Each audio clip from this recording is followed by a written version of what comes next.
Сәлем, бүгін бізде кезекті тақырыбымыз қазақ тілі мен ағылшын тілін салыстыратын боламыз.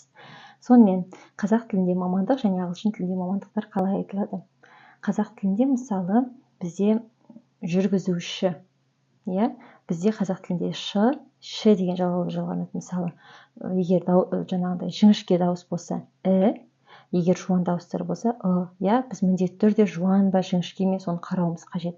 Ал ағылшын тілінде ондай емес. Ағылшын тілінде ер деген жалғау жалғасаңыз болды, бізде ол мамандық болып шығады. Мысалы, жүргізу деген жүргізу, іс-әрекет, соған шін жалғассақ, біз адам пайда болады. Яғни мамандық пайда болады. Жүргізуші. Drive деген айдау, driver деген водитель, айдаушы. Жазушы.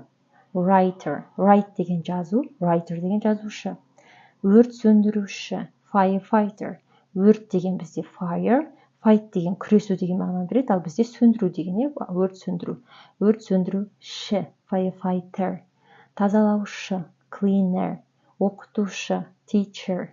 Сонда мен сіздерге айтқым келгені, ағылшын тілінде мамандықты айту үшін ер жалғанады, ал қазақ тілінде бізде ш деген жалғаулар жалғанады екен.